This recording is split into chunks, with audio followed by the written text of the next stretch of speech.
नमस्कार, dB news में आपका स्वागत है। चीन में कोरोना की नई लहर ने टेंशन बढ़ा दी है। एक ही दिन में 5280 नए केस सामने आए हैं और कई शहरों में लॉकडाउन लगा है। आपको बता दें, ओमिक्रॉन के भी जमकर मामले बढ़ते हुए वहां नजर आ रहे हैं। क्या कुछ आंकड़े इसके हैं वो भी आपको बताएंगे, तो चलिए खबरों पर विस्तार से नजर डालते हैं। केंद्रीय मंत्री अनुराग ठाकुर ने 4 विधानसभा चुनावों में बीजेपी की जीत पर खुशी जताई है। उन्होंने भरोसा जताया कि 2027 में पंजाब में भी कमल खिलेगा। साथ ही उन्होंने ये भी कहा कि पंजाब में कांग्रेस ने जनता को और पूरी दुनिया को ये बता दिया है कि चुनाव कैसे हारे जाते हैं। मैजिक के कारण, गरीब कल्याणकारी योजनाओं के कारण, विकास और ईमानदारी के कारण फिर एक बार भारतीय जनता पार्टी सत्ता में आई है। उत्तर प्रदेश, उत्तराखंड, गोवा और मणिपुर में ये अपने आप में दिखाता है कि किस तरह से आपदा के समय भी जनता के साथ मोदी जी खड़े रहे। और उत्तर प्रदेश में सह प्रभारी के नाते जहां मुझे काम करने का अवसर मिला, जमीन पर स्पष्ट तौर पर दिखता था कि जनता मोदी जी और योगी जी को कितना प्यार करती है। आपदा के समय माइक्रो कंटेनमेंट जोन बनाकर लोगों की जान बचाने का काम भी किया और महीने में 2 बार मुफ्त में राशन देने का काम भी किया। 28 करोड़ वैक्सीन लगाने का काम भी किया। कानून व्यवस्था में जो सुधार उत्तर प्रदेश में हुआ उसका भी लाभ मिला है। और निश्चित तौर पर 2022 से ये जो चारों राज्यों में कमल खिले हैं, इसने 2024 में भी मोदी जी के नेतृत्व में फिर एक बार भाजपा की सरकार बनेगी। ये उस और स्पष्ट कर दिया है कि देश की जनता मोदी जी के साथ खड़ी है। हर राज्य की अपनी स्थितियां हैं। उत्तराखंड में भारतीय जनता पार्टी 5 साल सत्ता में रहकर अच्छा काम करके फिर सत्ता में आई। उत्तर प्रदेश, गोवा, मणिपुर में भी अच्छा काम करके फिर सत्ता में आई। और मुझे पूर्ण विश्वास है जिस तरह से जयराम जी की सरकार ने 5 सालों में शानदार काम हिमाचल प्रदेश में किया है, हम यहाँ पर भी वापस सत्ता में आएंगे, फिर एक बार भारतीय जनता पार्टी की सरकार बनाएंगे। जहाँ तक पंजाब की बात है, पंजाब में कांग्रेस ने चुनाव कैसे हारा जाता है ये दुनिया भर को बताने का एक प्रयास किया कि चुनाव हारे कैसे जाते हैं। दूसरा, ये स्पष्ट तौर पे नज़र आता है कि वहाँ पर हमारे जो सहयोगी दल हैं वो हमें छोड़कर चले गए, जो 40 वर्षों से जो हमारे साथ थे। उसके बावजूद भी हमारा वोट शेयर बढ़ा ही है, हमारी सीट भी कम नहीं हुई है। आज 2022 है, मैं आपके बीच में कह सकता हूँ कि 2027 में पंजाब में भी कमल खिलेगा। मुझे लगता है कुछ लोग जनता के निर्णय को या समझना नहीं चाहते या उनकी आंखें अभी भी नहीं खुली हैं।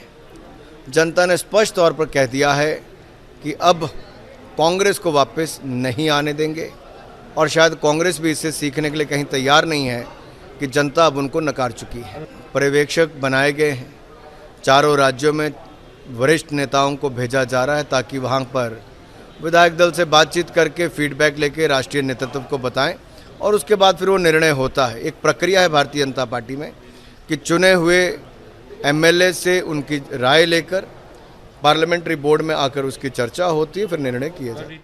हिजाब विवाद मामले में कर्नाटक हाईकोर्ट ने अपना फैसला सुना दिया है। कर्नाटक उच्च न्यायालय ने कहा कि स्कूल में हिजाब जरूरी नहीं है। वहीं इस पर केंद्रीय मंत्री मुख्तार अब्बास नकवी ने कहा, हिजाब को लेकर जो हंगामा था वह इसलिए था कि कैसे मुस्लिम लड़कियों को औपचारिक शिक्षा से दूर रखें और तालिबानी सोच के साथ झोंक दें जिससे उन्हें औपचारिक शिक्षा ना मिले। कोर्ट ने जो निर्णय लिया है वह भारत के संविधान और समाज के हिसाब से बिल्कुल ठीक है। वो शुद्ध रूप से साजिशों और षड्यंत्रों से भरा हुआ था। हिजाब को लेकर के जो हॉरर हंगामा था वो किस तरह से मुस्लिम लड़कियों को फॉर्मल एजुकेशन से बाहर किया जाए और उनको तालिबानी सोच के साथ उस जगह झोंक दिया जाए जहां पर कि फॉर्मल एजुकेशन ना मिल पाए। और इसलिए जो है वो आप अगर देखें तो डिसिप्लिन का, अपने इंस्टीट्यूशंस के डिसिप्लिन होते हैं, ड्रेस कोड होते हैं, डेकोरम होते हैं, उसको सभी लोग किसी भी धर्म के हों, किसी भी जाति के हों, किसी भी क्षेत्र के हों, वो सब मानते हैं। उस पर तो कोई प्रतिबंध है नहीं। हिजाब पर कोई यहाँ पर हिंदुस्तान में प्रतिबंध नहीं है, बैन नहीं है। आप सड़क पे, आप मार्केट में, आप अन्य जगहों पे, जहाँ पर घर पे, जहाँ पर भी चाहिए आप हिजाब पहनिए। लेकिन जो हिजाब को लेकर के एक हॉरर हंगामा था, एक षड्यंत्र और साजिशों से भरी जिद थी, वो एक्सपोज हो रही है। और मैं मानता हूं कि जो कोर्ट ने डिसीजन किया है वो बिल्कुल हिंदुस्तान के कॉन्स्टिट्यूशन के हिसाब से, हिंदुस्तान और समाज के, जहां संविधान के हिसाब से वहां समाज के हिसाब से भी ये बिल्कुल उपयुक्त है। आप एक संदेश क्या देंगे उनको जो लोग हिजाब के बगैर अपने बच्चों को भेजना नहीं चाहते हैं स्कूल? देखिए, मुझे क्या लगता है कि ये जो हिजाब को लेकर हरा हंगामा है, हिंदुस्तान में जो है वो 50,000 से ज़्यादा माइनॉरिटी इंस्टीट्यूशंस हैं, वो 50,000 से ज़्यादा मदरसे भी हैं। आपकी इच्छा है, आप जहाँ चाहिए जाइए, जहाँ पे अपना ये जो ड्रेस कोड जिनका जहाँ पर जो हो वो आप पहनिए। लेकिन जहाँ जिनका जो ड्रेस कोड है उसे स्वीकार करना पड़ेगा, उसको स्वीकार करके ही उस संस्थान में जाना चाहिए। यही जो है वो डिसिप्लिन भी है और यही डेकोरम भी है और यही तकाजा भी है। देखिए, हिजाब को लेकर जो हरा हंगामा था वो शुद्ध रूप से साजिशों और षड्यंत्रों से भरा हुआ था।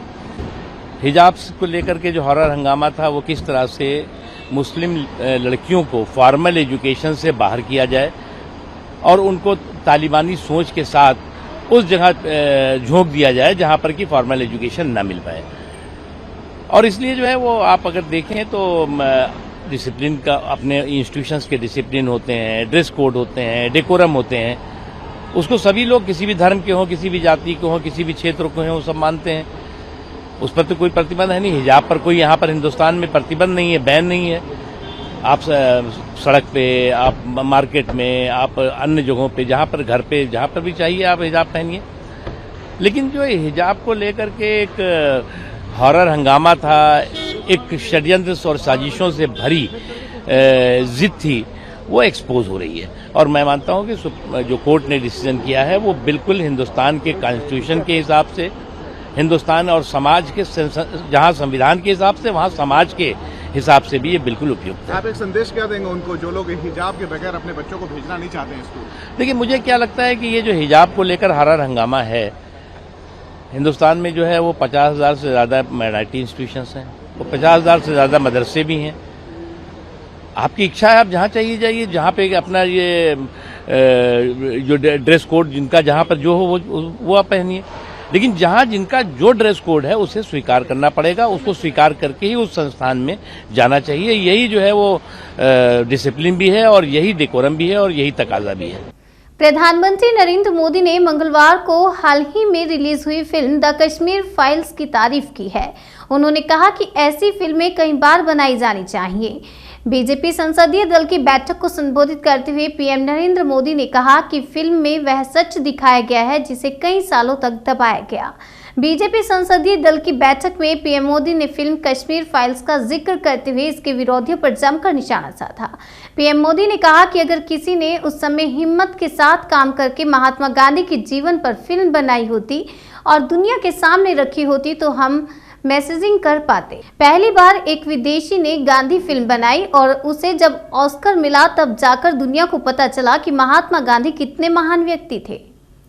इन दिनों आपने देखा होगा कश्मीर फाइल फिल्म की चर्चा चल रही है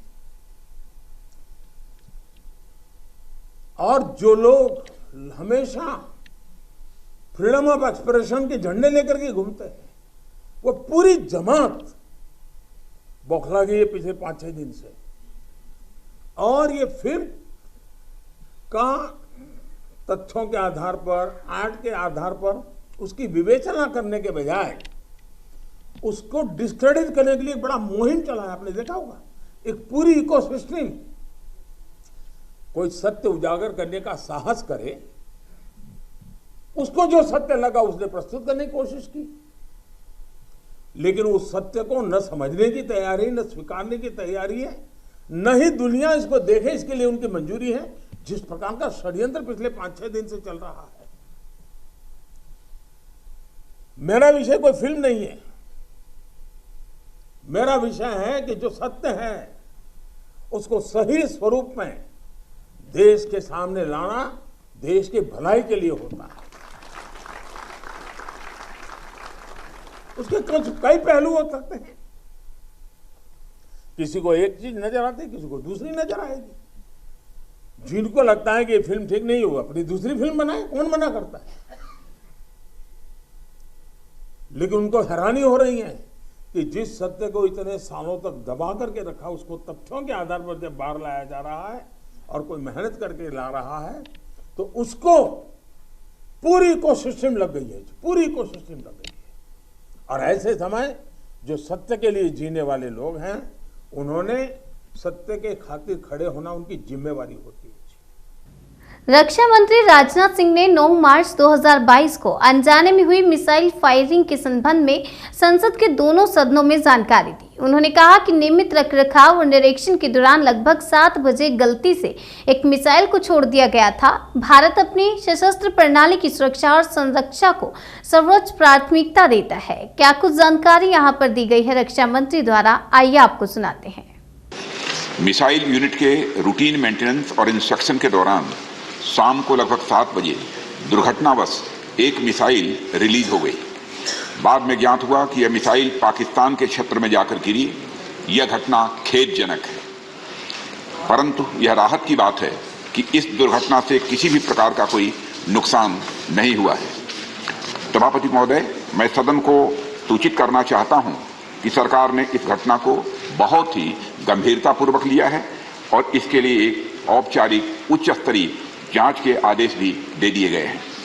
कथित दुर्घटना का सटीक कारण जांच के बाद ही पता चल पाएगा। मैं यह भी कहना चाहूंगा कि इस घटना के संदर्भ में ऑपरेशंस, मेंटेनेंस तथा इंस्ट्रक्शन के लिए स्टैंडर्ड ऑपरेटिंग प्रोसीजर्स की समीक्षा भी की जा रही है। हम अपने वेपन सिस्टम की सेफ्टी और सिक्योरिटी को सर्वोच्च प्राथमिकता देते हैं। इस संबंध में यदि किसी भी प्रकार की खामी पाई जाती है तो उसे तुरंत दूर किया जाएगा। मैं सदन को आश्वस्त करना चाहता हूं कि हमारा मिसाइल सिस्टम अत्यंत सुरक्षित और भरोसेमंद है। इसके अलावा हमारे सेफ्टी प्रोसीजर्स और प्रोटोकॉल्स उच्च स्तरीय हैं और समय समय पर इसकी समीक्षा भी की जाती है। हमारी आर्म्ड फोर्सेस वेल ट्रेंड एवं डिसिप्लिन्ड हैं और इस प्रकार के सिस्टम को हैंडल करने का अच्छा अनुभव भी रखती हैं। सभापति महोदय, मैं इस गरिमामयी सदन को 9 मार्च 2022 को हुई एक घटना से अवगत कराना चाहता हूं। यह घटना इंस्ट्रक्शन के दौरान अनजाने में हुई मिसाइल की रिलीज से संबंधित है। मिसाइल यूनिट के रूटीन मेंटेनेंस और इंस्ट्रक्शन के दौरान शाम को लगभग 7 बजे दुर्घटनावश एक मिसाइल रिलीज हो गई। बाद में ज्ञात हुआ कि यह मिसाइल पाकिस्तान के क्षेत्र में जाकर गिरी। यह घटना खेदजनक है, परंतु यह राहत की बात है कि इस दुर्घटना से किसी भी प्रकार का कोई नुकसान नहीं हुआ है। सभापति महोदय, मैं सदन को सूचित करना चाहता हूं कि सरकार ने इस घटना को बहुत ही गंभीरतापूर्वक लिया है और इसके लिए एक औपचारिक उच्च स्तरीय जांच के आदेश भी दे दिए गए हैं। कथित दुर्घटना का सटीक कारण जांच के बाद ही पता चल पाएगा। मैं यह भी कहना चाहूंगा कि इस घटना के संदर्भ में ऑपरेशंस, मेंटेनेंस तथा इंस्ट्रक्शन के लिए स्टैंडर्ड ऑपरेटिंग प्रोसीजर्स की समीक्षा भी की जा रही है। हम अपने वेपन सिस्टम की सेफ्टी और सिक्योरिटी को सर्वोच्च प्राथमिकता देते हैं। इस संबंध में यदि किसी भी प्रकार की खामी पाई जाती है तो उसे तुरंत दूर किया जाएगा। मैं सदन को आश्वस्त करना चाहता हूं कि हमारा मिसाइल सिस्टम अत्यंत सुरक्षित और भरोसेमंद है। इसके अलावा हमारे सेफ्टी प्रोसीजर्स और प्रोटोकॉल्स उच्च स्तरीय हैं और समय समय पर इसकी समीक्षा भी की जाती है। हमारी आर्म्ड फोर्सेस वेल ट्रेंड एवं डिसिप्लिन्ड हैं और इस प्रकार के सिस्टम को हैंडल करने का अच्छा अनुभव भी रखती हैं। बीजेपी के संसदीय दल की बैठक में प्रधानमंत्री नरेंद्र मोदी ने पार्टी सांसदों को खरी खरी सुनाते हुए परिवारवाद पर बड़ा हमला किया। पीएम मोदी ने कहा कि बीजेपी सांसदों के बच्चों को टिकट नहीं मिला क्योंकि ये परिवारवाद में आता है। उन्हें मेरी वजह से टिकट नहीं मिला। परिवारवादी पार्टियां देश को खोखला कर रही हैं। बीजेपी के संसदीय दल की बैठक में पीएम मोदी ने कहा, अगर किसी का टिकट काटा गया तो यह मेरी जिम्मेदारी है। सांसदों के बच्चों को टिकट ना देना अगर पाप है तो मैंने पाप किया है। पार्टी में पारिवारिक राजनीति की अनुमति नहीं है। अन्य पार्टियों में वंशवाद के खिलाफ लड़ा जाएगा। परिवारवाद ही जातिवाद को बढ़ाता है, इसलिए परिवारवादी पार्टियां ही इसके लिए जिम्मेदार हैं। पीएम मोदी ने सांसदों से ये भी कहा कि आप अपने इलाके में हारे हुए 100 बूथों का आंकलन करें और एक रिपोर्ट तैयार करिए कि हम क्यों हारे, ताकि हार के कारणों का पता लगाया जा सके और सुधार किया जा सके। संसदीय दल की बैठक में पीएम मोदी ने फिल्म कश्मीर फाइल्स की तारीफ भी की। उन्होंने कहा कि कि कश्मीर फाइल्स में जो दिखाया गया है उस सत्य को दबाने का प्रयास किया गया। चुनावों में मिली प्रचंड जीत के लिए भाजपा के सभी पूर्व राष्ट्रीय अध्यक्षों अमित शाह, राजनाथ सिंह और नितिन गडकरी ने प्रधानमंत्री नरेंद्र मोदी और वर्तमान अध्यक्ष जेपी नड्डा को माला पहनाकर स्वागत किया और जीत के लिए बधाई दी। संसदीय कार्य मंत्री प्रहलाद जोशी ने प्रधानमंत्री के स्वागत में मंच से स्वागत भाषण दिया। चीन में कोरोना के नए मामलों ने सरकार की टेंशन बढ़ा दी है। एक रिपोर्ट के मुताबिक भारत के इस पड़ोसी देश में एक ही दिन में 5,280 नए कोविड मरीजों का पता चला है। ये संख्या महामारी की शुरुआत के बाद से अब तक की सर्वाधिक संख्या है। राष्ट्रीय स्वास्थ्य आयोग के आंकड़ों के मुताबिक चीन में सोमवार को संक्रमण के 3,507 नए मामले सामने आए, जबकि उससे एक दिन पहले 1,337 दैनिक मामले सामने आए थे। सबसे ज्यादा प्रभावित क्षेत्र जिलिन प्रांत है। चीन में कोरोना के नए केस सामने आने के बाद कई शहरों को लॉकडाउन कर दिया गया। चीन में इतनी संख्या में आ रहे आंकड़े इसलिए भी डरा रहे हैं क्योंकि WHO ने दुनिया को चेताया है कि डेल्टा व ओमिक्रॉन वेरिएंट से मिलकर विकसित हो रहा नया वेरिएंट चौथी लहर ला सकता है। बता दें कि 2021 में पूरे साल में चीन के भीतर 8,378 मामले दर्ज हुए थे। वहीं इस साल अब तक 14,000 से ज्यादा हो गए हैं। सरकार ने संकेत दिया है कि वह समय रहते संक्रमण के प्रसार को रोकने की अपनी सख्त रणनीति कायम रखेगी। चीन में सिर्फ कोरोना ही नहीं बल्कि ओमिक्रॉन के मामले भी जमकर बढ़ रहे हैं। पूर्वोत्तर चीन के जिलिन प्रांत में संक्रमण के सबसे अधिक 2,601 नए मामले सामने आए। नए मामलों में से सबसे अधिक 895 मामले सुदूर उत्तर पूर्वी जिलिन प्रांत से सामने आए। शेनझेन में 75 नए मामले सामने आए हैं। अधिकारियों ने रविवार को बताया कि 1,75,00,000 की आबादी वाले शहर में लॉकडाउन लगा दिया गया। यह शहर प्रमुख रूप से तकनीकी और वित्तीय हब है जो हांगकांग के पड़ोस में स्थित है। आज के लिए फिलहाल इतना ही। तब तक के लिए मुझे दीजिए इजाजत और देखते रहिए DP न्यूज।